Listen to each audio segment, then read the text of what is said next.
the drab draw very quickly between Kaizer Chiefs and TS Galaxy. I guess Galaxy will be happier of the two. Even coming into the game, Owen DeGama was saying that, he's going to have a tough game. And, Owen, he's very smart like that. He can always kind of just, manage expectations and play things down and then be one of the, coaches of a team that get a smash and grab result. It didn't happen at the weekend. I guess they can both be happy for their clean sheets. Chiefs fans will look at Nurkovic and think, is this guy really up for it this season? Coach reckons that, he's trying and it's just going to pop. And when it does, the goals will flow like a river. But what did you make of Kaizer Chiefs' performance at the weekend? I'll start with you, Eddie. What do you think of the team that Stuart Baxter is looking to assemble? I think if you look at the game, it was a coach's game and nothing to write about both teams. I mean, look at Kaizer Chiefs, for example. They got 8 shots and then only 1 on target. It shows you that they did not attack more as they think should be. And then same applies with TS Galaxy. I think both teams, they were very, very cautious. I think they didn't want to take risks. They just say, you know what, if it's a draw, then it's fine. And also Chiefs, I think it's also the very same thing. So we didn't see any team that was attacking. We didn't see any good movements that was happening, any combination play. It was just a game whereby you just watch and say, okay, this team, they don't want to attack. They just want to sit back. And then if these ones come in, then they can just defend. If you like Chiefs comes 8 attacks, shots, 8 goals, and only 1 on target, 90 minutes for a team like Kaizer Chiefs. And then you yourself, okay, is this the team that really wants to progress and that wants to be the kings? Then it raises questions. No wonder why supporters are very angry, because at least they should have seen something in that game. But because there was absolutely nothing, then the fans will start calling for Baxter's head. Well, we speak of the fans. We have one such fan joining us. Mpume Nyoga joins us to discuss that. And Mpume, is that your thought, that not enough of the new faces are being utilized by Stuart Baxter, that he's relying too much on the tried and tested? What do you make of his selections, and who do you think needs to factor in a bit more into the starting 11? Welcome. Thanks, Kamza. Good evening to the guys as well. I have quite a different view on the matter, on the issue of the starting 11. As much as I would really want to see the new guys come in and compete and give us the quality that we've been lacking, but I think it's a matter of managing the starting 11 versus managing the squad. So if you look at, if you hear Baxter's comments, maybe post-match or pre-match, you would pick those things up, that he is trying to build something. Remember why some of the reasons why, one of the reasons why Gavin Hunt was fired is because he failed to manage the squad. So it's all in all, it's not about managing the starting 11, just putting on paper who you want to be, who the players whom you want to see on the starting 11 or playing, starting the game. So it's always about managing the squad, the entire squad. So which means then you manage who comes in and when is the right time. So there is a balance there that you have to maintain. If you take it too far and you make them wait too long, then it might affect the balance of the squad and how the players feel, to perform on the day. So I think it's a balance that you need to maintain as a coach. So Stuart Baxter is a very, very experienced coach. So I think whatever he's doing, he knows exactly we're having problems at the back. So, but he's not going to bring new players and sort of like disrespect the senior players in a way, because as soon as you show that you already have problems. So I'm bringing you in and as a new player because I have problems. I want you to fix these problems. Maybe it might give a a different perspective as to maybe as a new player, I might think, okay, I'm here because there's a problem. I'm playing because there's a problem. I'm not playing because maybe I feel like I deserve to be in the team. I have competed with the guys who are already here, and I've proven that I deserve to be in the team. So I think no, but I mean, what's the difference though? Hold on, Mpumi, I want to ask you, what's the difference between the two? Okay. Because if you're identified and brought to the club, it's because you're coming to address a problem. You know, surely when you add value. when you bring exactly, it's like we saw it. Romelu Lukaku goes straight into the Chelsea lineup because he's there to address a problem. Yeah. So I get it that he's got to find delicate balancing act, because usually centre backs are pairings, and you know, you lose one stretch, you might mess up the other, and you can't go wholesale and change both CBs for new CBs. I get that delicate balancing act, but surely, you know, a time must come. Maybe because at the weekend he can look and say clean sheets might continue in the same way. Yeah. But does it really take 4 goals being conceded, 5 goals being conceded to then think about your centre-back pairing? Yeah, that's true. That's very, very much true. But I also believe that whether you like it or not, he has to establish some kind of balance there. So, like I'm saying, if it's a balance, it means he can stray towards the left and he concedes 4 goals, and then there's a problem. Immediately, there's a problem. But at the same time, you need to say, okay, when it comes to senior players, there's a problem there when you come in with a new squad. You know, you're making 6-7 changes at one go. Then that might create some kind of a problem in terms of what happens in the dressing room, because the one group of players that you need buy-in from are your senior players. So this is where now you need to say, okay, as much as I want to balance everything out, but what does it cost? So am I willing to take that cost? Am I willing to pay the price? If it happens that we lose 5-0, then what happens? So it's a tricky, it's a slippery slope where you need to then balance. But I really think that bringing in Ngobo, maybe not even both of them at the same time, maybe one at a time, to say, okay, let's try and figure out this pairing here and try and work from there, from that point onwards. So because we do have problems at the back. It's true. We do have. So who do you sacrifice? Maybe then? bring one. Who do you sacrifice from Ngobo? Cardoso. It's clear for me. Well, this is my opinion. Sacrifice Cardoso. For me. Okay, I really I want you to hold on to that thought before you carry on with your answer. Okay. My 2 defenders, please. As we're hearing his answer, I want you to tell me who you would rather be partnered up with between Matoho and Cardoso. As this gentleman says that Cardoso would get the hook for Ngobo. Okay, carry on. Yeah, I have reasons for that. If you look at, I'm not sure if Cardoso understands his role at the back. Looking at how many times he is caught out of his position, looking just at how you find Cardoso coming from the midfield, and you're like, where is this guy coming from? You see him on the touchline trying to, and he's exposing all the space at the back, and you're like, this guy, does he understand that he is supposed to be close to his partner there? And it's every time. It happens every time. So if you watch every match, come again? I'm saying, but the reason why he's dragged out of position is because he's covering. So the problem needs to be addressed. I think it's tactically how the team was setting up.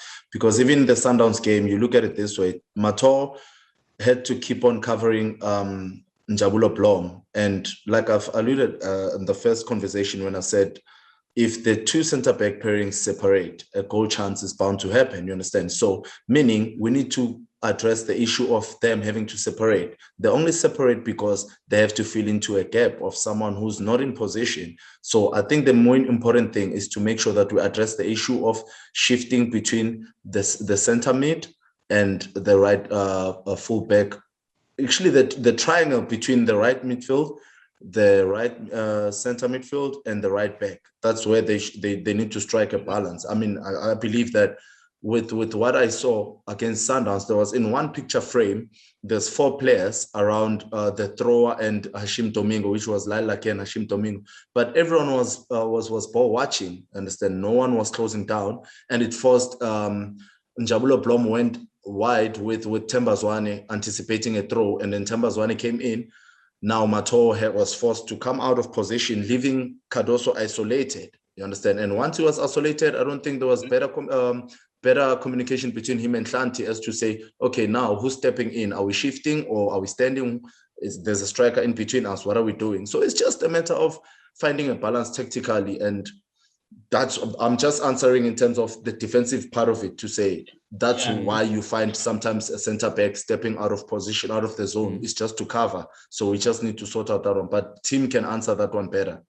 Look, the central... maybe before Tim answers, sorry, Tim. Just to take you back to the goal that we considered Chiefs considered against Sundowns 2019-2020. That last game, the second leg.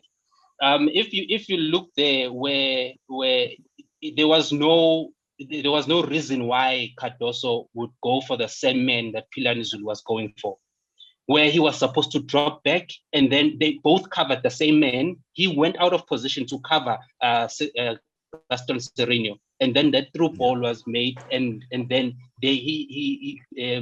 Gaston Sereno found space between them to go through and then to score the goal. So I'm saying, as much as I understand your point of saying sometimes he has to come out because he has to cover somewhere, but it goes with confidence as well.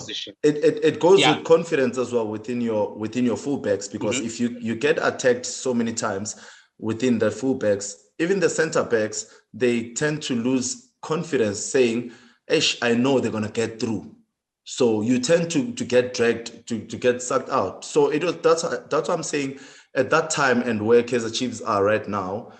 And obviously, to add on to the approach of Stuart Baxter, I think it's amazing, because he's being cautious, bearing fact that tactically they were suffering, they were not doing well. And another factor which is important, which is the psychological factor, the confidence was gone completely. And that on its own, once you lose that as a player, you lose confidence amongst yourselves. You don't trust your teammates. You don't know if team can do the right job. Now you feel like you need to carry team. You need to do your job as well. Those are the combination of errors that can take place because of just a minor thing in terms of tactical and the confidence, the psychological effect within the teams. But I totally understand what you mean, though.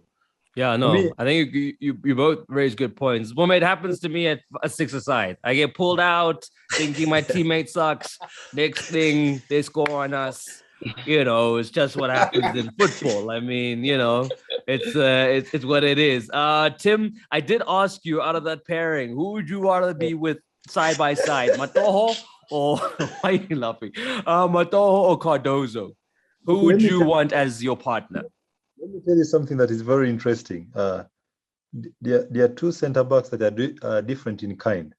You have got Matoa as a destroyer, and Cardoso try to take the role of the organizer to try and get to play onto the ball, and that's why always pulled into action moments, and he's not always quick to get back to his covering position.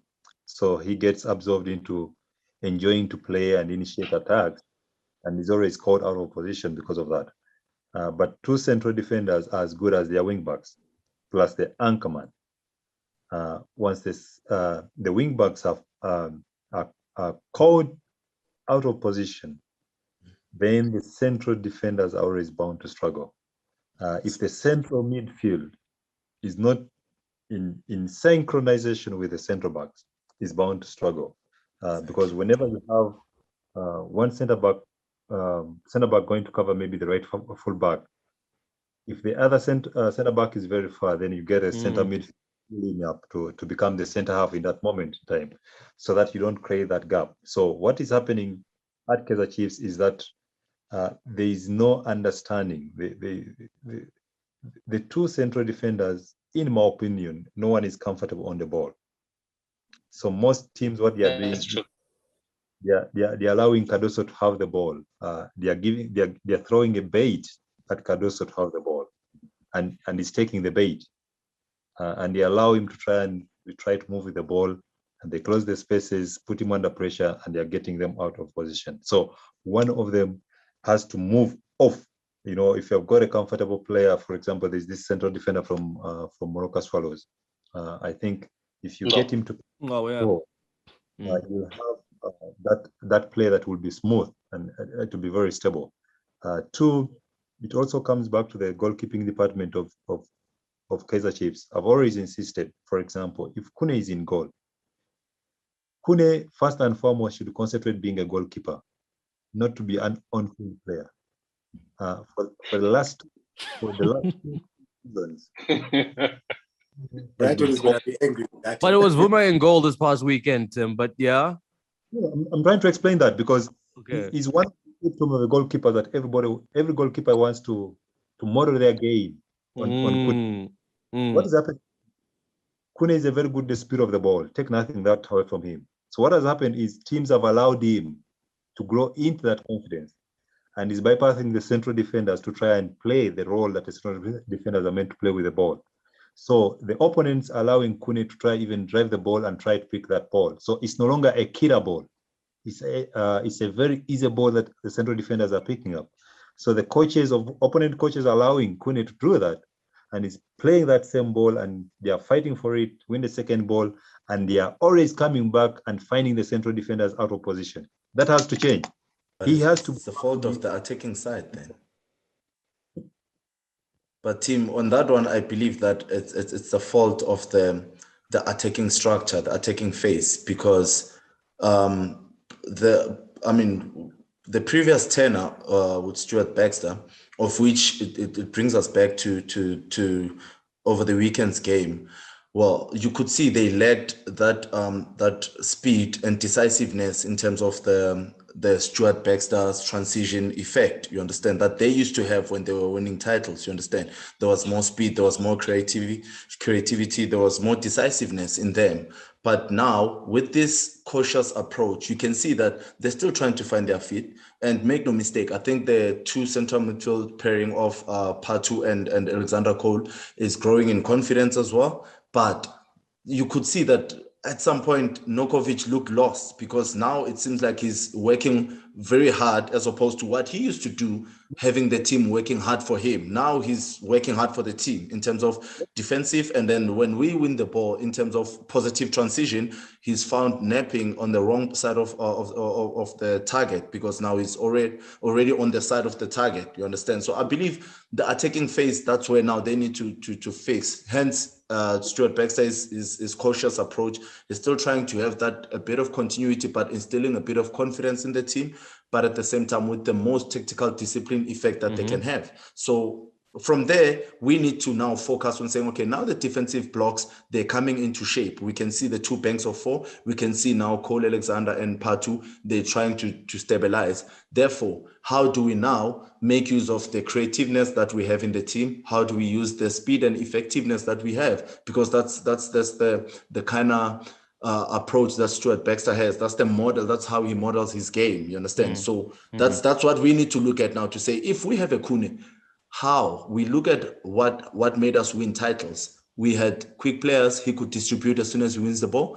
That used to, I, for instance, I know that every time, whenever we play, we were always bearing in mind that negative transition, we need to be smart. We need to be quick. We need to know where our players are, because as soon as Itu has the ball, he's gonna give it to a George Libisi who's gonna come out flying. You understand? So now that's what they need to do again, to say, look, this is the coach.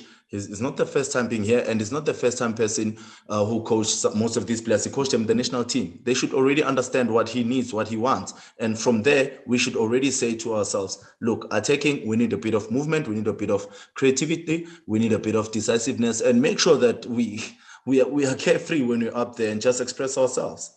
There's something that is very important. I think also Tim. One at a time. Let's go back to Tim. Let's go Tim, and then we go Eddie, and then we'll have you have the last word.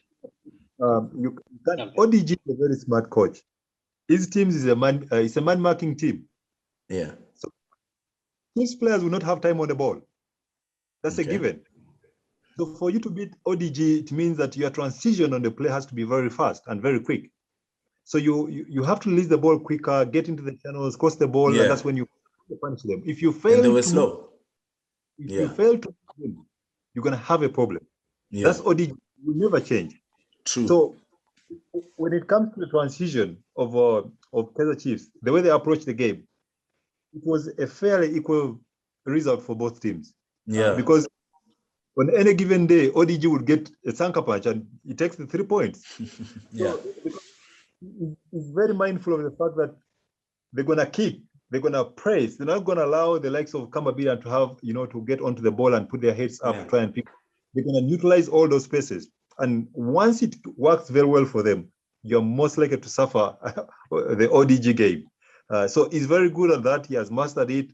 And it's very difficult to beat him on that unless your players are very quick. They are willing to get those knocks, to be kicked, move the ball faster, willing to get in those channels and try to turn those defenders and punish them. If you fail, they're going to punish you. Now, when I came to the issue of Kune, I was being precise and very honest. No one will say this. Kune needs to be a goalkeeper first and foremost. Which means what exactly, Tim? Listen, Kune needs to release the ball to the center defenders, to the midfielders, and they play. Now, on the right time when he has got that ball, he can give that killer pass. That will be an extra added advantage for Kaizer Chiefs. The moment they use him often, Mutongo have just said that you knew in the team talk, you also knew that the moment he has got the ball, he's going to look to release that ball. So there's no reason for me as a central defender why I should get on the center line, because I know that he's going to play that ball behind me. So I'll stay. So that's an added advantage. That creates gaps between the Chiefs team. You get strikers, midfielders, and the central defenders, apart.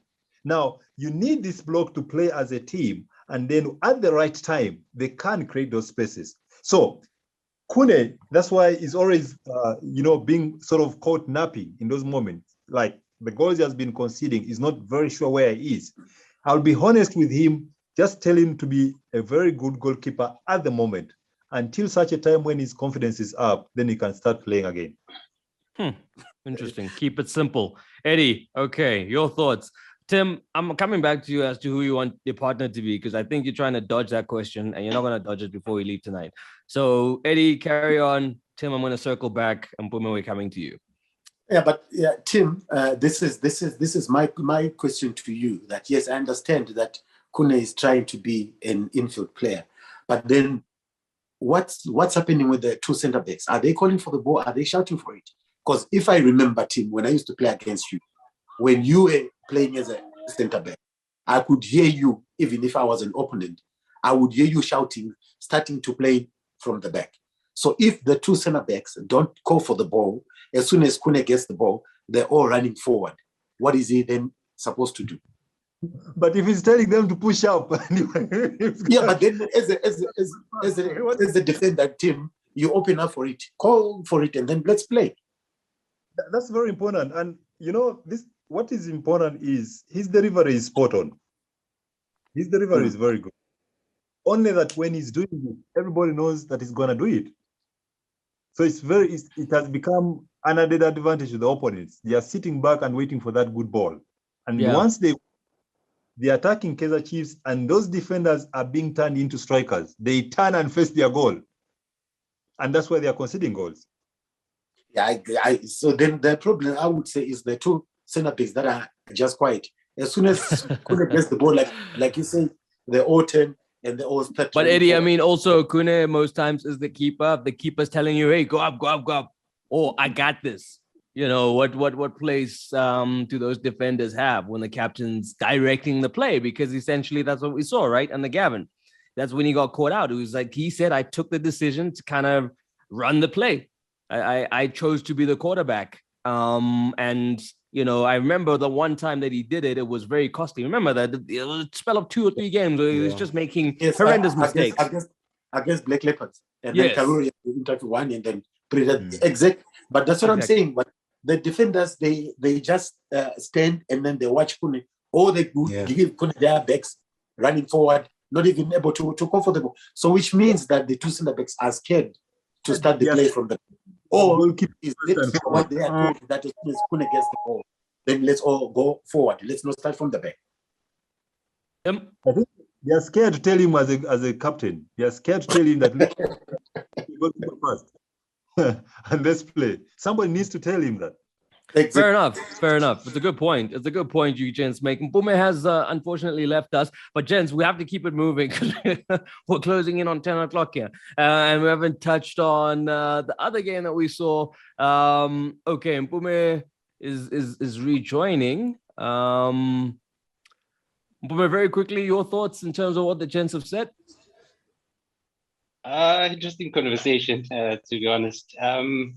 But honestly, I think we're still going to have problems.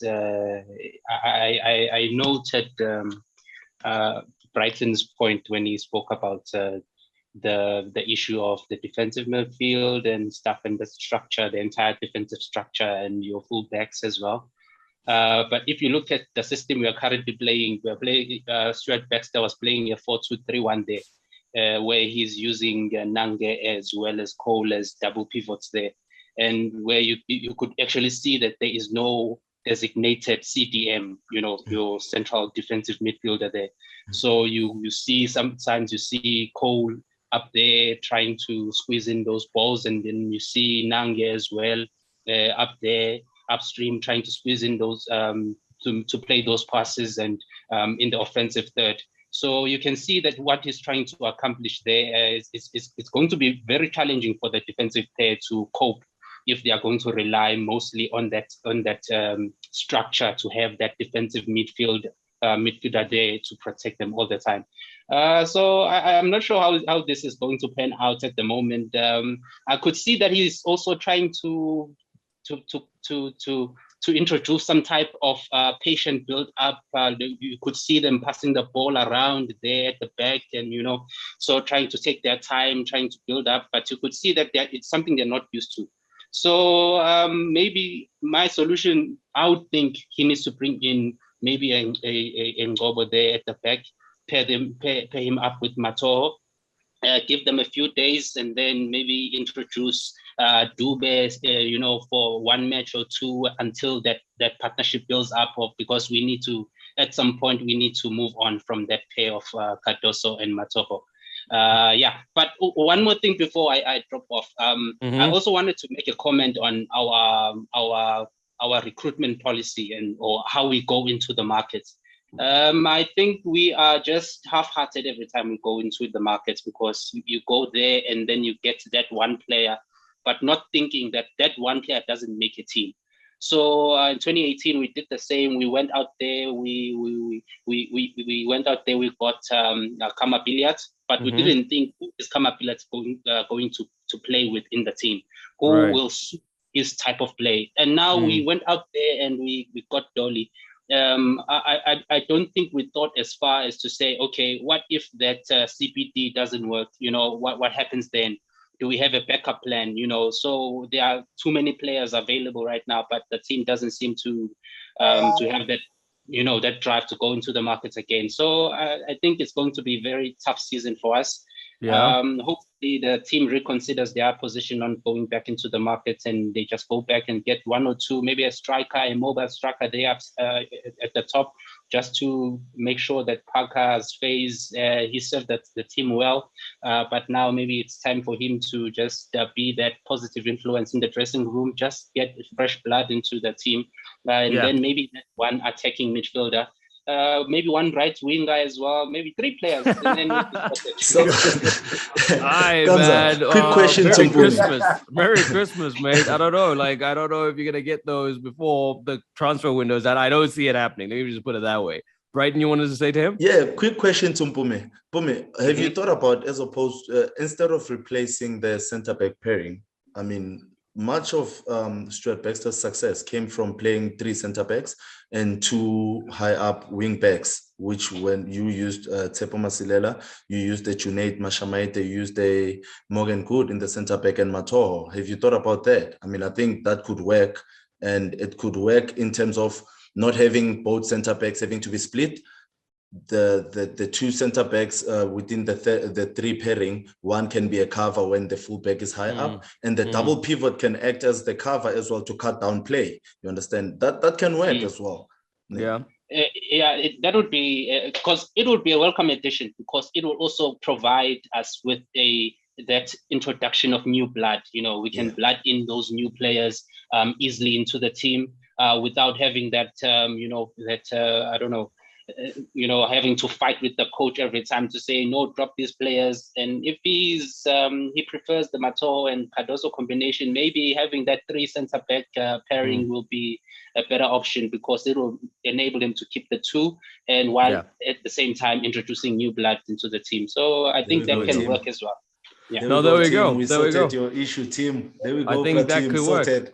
That could work, because even Arteta has been said, like, hey, maybe you must try that. Then Tierney won't get exposed as he was. So there's cases for it all over the world where maybe three at the back is better than two. Bume, thank you so much, brother. Enjoy the rest of the show watching from the YouTube.